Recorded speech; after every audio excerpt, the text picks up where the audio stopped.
विष्णु रहस्य ग्रंथ के ब्रह्मा नारद संवाद में ब्रह्मा जी कहते हैं, हे नारद, सम्यक प्रकार से चातुर्मास की क्रियाओं को सुनो और भक्ति पूर्वक इन सभी क्रियाओं को संपन्न करने से परम गति प्राप्त होती है। तो आखिर ये चातुर्मास है क्या? इसमें कौन कौन से मास आते हैं?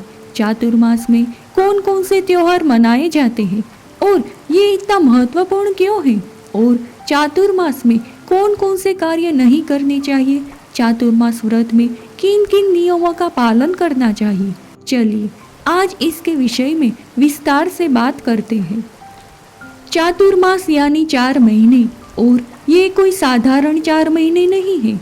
अभी तो ये ऐसा समय है जिसमें आध्यात्मिक जीवन के अनेक लाभ छिपे हुए हैं। इसीलिए तो पद्म पुराण में भगवान शिव स्वयं नारद मुनि से कहते हैं, हजारों अश्वमेध यज्ञों को संपन्न करने से जिस फल की प्राप्ति होती है, उसी फल की प्राप्ति भक्ति पूर्वक चातुर्मास को करने से मिलती है। तो इस प्रकार प्रत्येक वर्ष वैदिक कैलेंडर के अनुसार 4 ऐसे विशेष मास आते हैं जिनका अगर नियम पूर्वक और श्रद्धा से पालन किया जाए तो व्यक्ति अपने आध्यात्मिक और भक्तिमय जीवन में तीव्र रूप से प्रगति कर सकता है। ये विशेष मास है अर्ध आषाढ़, श्रावण, भाद्रपद, अश्विन और अर्ध कार्तिक। तो पहले इन सभी मास के महत्व और उनमें आने वाले त्योहारों के बारे में कुछ रसप्रद बातें जानते हैं। सबसे पहला महीना आषाढ़ का होता है, जो शुक्ल पक्ष की देवशयनी एकादशी से शुरू होता है। ऐसा माना जाता है कि इस दिन से भगवान विष्णु सोने जाते हैं। आषाढ़ के 15 दिन चौमास के अंतर्गत आते हैं, इसलिए ऐसा भी कहा जाता है कि चौमास अर्ध आषाढ़ माह से शुरू होता है। इस माह में गुरु एवं व्यास पूर्णिमा का त्योहार भी मनाया जाता है, जिसमें गुरुओं के स्थान पर धार्मिक अनुष्ठान किए जाते हैं। कई जगहों पर मेला सजता है।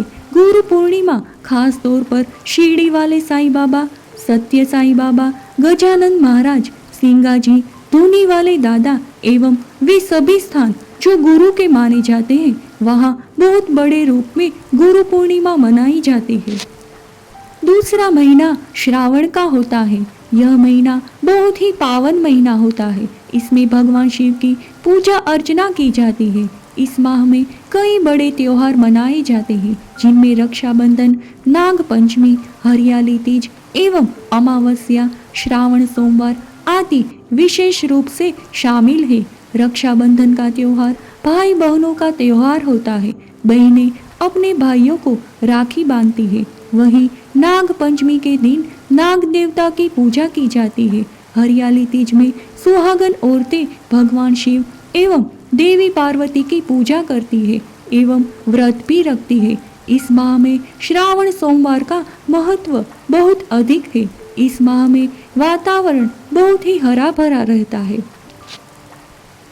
तीसरा महीना भादो अर्थात भाद्रपद का होता है। इसमें भी कई बड़े एवं महत्वपूर्ण त्योहार मनाए जाते हैं, जिनमें कजरी तीज, हर छठ, जन्माष्टमी, गोगा नवमी, छाया अजिया एकादशी, हरतालिका तीज, गणेश चतुर्थी, ऋषि पंचमी, डोल ग्यारस, अनंत चतुर्दशी, पितृ श्राद्ध आदि शामिल है। हर त्योहार का हिंदू धर्म में अपना एक अलग महत्व होता है और लोग इसे बड़े चौं से मनाते हैं।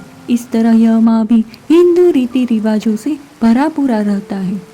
चौथा महीना अश्विन का होता है। अश्विन माह में पितृ मोक्ष अमावस्या, नवदुर्गा व्रत, दशहरा एवं शरद पूर्णिमा जैसे महत्वपूर्ण और बड़े त्योहार आते हैं। इस माह को कुंवर का महीना भी कहा जाता है। नवदुर्गा में लोग 9 दिनों का व्रत रखते हैं। इसके बाद 10वें दिन दशहरा का त्योहार बहुत ही हर्षोल्लास के साथ मनाते हैं। कार्तिक माह चातुर्मास का अंतिम महीना होता है, जिसके 15 दिन चौमास में शामिल होते हैं। इस महीने में दीपावली के 5 दिन, गोपाष्टमी, आंवला नवमी, ग्यारस खोपड़ी और प्रमोदनी ग्यारस अथवा देव उठनी ग्यारस जैसे त्योहार आते हैं। इस माह में लोग अपने घर में साफ सफाई करते हैं, क्योंकि इस माह में आने वाले दीपावली के त्योहार का हमारे भारत देश में बहुत अधिक महत्व है। इसे लोग बहुत ही धूमधाम से मनाते हैं। इस चौमास के अलावा अधिक मास का भी बहुत महत्व है। इसे पुरुषोत्तम मास कहा जाता है। यह मास 3 साल में एक बार आता है एवं गणना में अनुसार वह किसी भी महीने में आ जाता है। इस अधिक मास का भी उतना ही महत्व होता है जितना कि चातुर्मास का। जब यह अधिक मास भाद्रपद में आता है, जो कि कई वर्षों में होता है, तब उसका महत्व और अधिक बढ़ जाता है। चातुर्मास का प्रारंभ होता है देवशयनी एकादशी शुक्ल पक्ष से और इसका समापन होता है कार्तिक की एकादशी यानी देव उठनी शुक्ल पक्ष एकादशी पर। हमारे वैदिक शास्त्रों में बताया गया है कि आषाढ़ मास के शुक्ल पक्ष में आने वाली देवशयनी एकादशी के दिन भगवान श्री हरि 4 पवित्र मासों के लिए पवित्र निद्रा में चले जाते हैं। उनके साथ साथ अन्य देवी देवता भी उनकी शरण ग्रहण कर लेते हैं। इसलिए इस 4 मास में सामान्य मनुष्य कोई भी शुभ या मांगलिक कार्य नहीं करते, जैसे यज्ञ, विवाह, मुंडन विधि, नामकरण आदि। और इसका आध्यात्मिक कारण यह है कि क्योंकि इस समय में सभी देवी देवता भी नारायण की शरण ग्रहण कर लेते हैं, इसीलिए किसी भी यज्ञ में उनकी आहुति नहीं दी जा सकती। इसलिए कोई भी शुभ कार्य नहीं किया जाता। इन 4 मास के दौरान जब भगवान श्री हरि निद्रा में होते हैं, उस समय भगवान शिव इस संपूर्ण विश्व का कार्यभार संभालते हैं और भगवान शिव उन लोगों के ऊपर विशेष रूप से प्रसन्न होते हैं जो कुछ नियम और संकल्प लेकर तपस्या करते हैं। इसलिए इस चातुर्मास के दौरान प्रत्येक व्यक्ति को अपनी क्षमता अनुसार कुछ न कुछ संकल्प लेकर तपस्या अवश्य करनी चाहिए। इससे आंतरिक शुद्धिकरण भी होता है और शरीर में ओज धातु की वृद्धि भी होती है। लेकिन यहाँ इस चातुर्मास का महत्व पूरा नहीं हो जाता। क्या आप जानते हैं कि इस चातुर्मास के पालन के पीछे एक विशेष वैज्ञानिक कारण भी है, और ये है कि वर्ष में आने वाला ये चातुर्मास वर्षा ऋतु के समय होता है, जिसमें वर्षा के कारण अनेक प्रकार की शारीरिक समस्याएं और बीमारियां आने की संभावनाएं रहती है। अब वर्षा की वजह से सामान्य रूप से प्रवास इत्यादि करना भी मुश्किल हो जाता है। तो बस इन सभी कारणों के विषय में सोचकर हमारे ऋषियों ने इन 4 मास के लिए एक सर्वोत्तम समाधान ढूंढ निकाला, और वो था इस 4 मास का महत्तम उपयोग करना अपने आध्यात्मिक जीवन के लिए।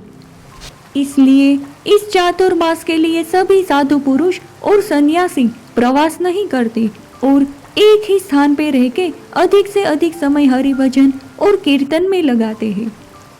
इन दिनों धार्मिक अनुष्ठान बहुत अधिक किए जाते हैं, जैसे भागवत कथा, रामायण, सुंदरकांड पाठ, भजन सद्या एवं सत्यनारायण की पूजा आदि। इसके अलावा इस समय कई तरह के दानों का भी महत्व है, जिसे व्यक्ति अपनी श्रद्धा एवं हैसियत के हिसाब से करता है। सामान्य मनुष्यों को यही शिक्षा दी जाती है कि वो इन 4 मास के दौरान अपने सांसारिक और सामाजिक कार्यों को छोड़कर अधिक समय अपने आध्यात्मिक जीवन को दे। इतना ही नहीं, इस समय में अनेक व्रत, उपवास और नियमों का भी पालन करना होता है। इस वर्षा ऋतु के समय में व्यक्ति का शारीरिक स्वास्थ्य ठीक रहता है, क्योंकि वर्षा ऋतु में व्यक्ति के शरीर में वात प्रकृति का प्रमाण बढ़ जाता है।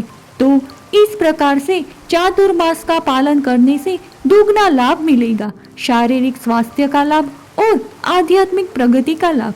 तो चलिए अब देखते हैं कि इस विशेष मास का पालन कैसे करना चाहिए।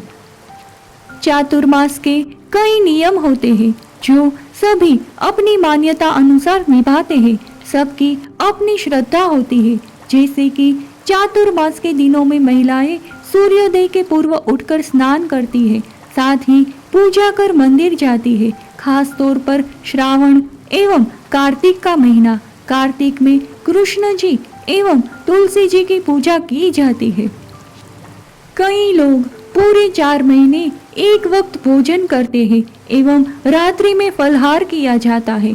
प्याज, लहसुन, बैंगन, मसूर जैसे भोज्य पदार्थ से परहेज होता है। पूरे 4 महीने कई लोग ये सभी पदार्थ अपने भोजन में उपयोग नहीं करते, खास तौर पर श्रावण एवं कार्तिक माह में। कई लोग नवदुर्गा के समय चप्पल नहीं पहनते हैं। श्रावण एवं नवदुर्गा में कई पुरुष अपने बाल एवं दाढ़ी नहीं कटवाते।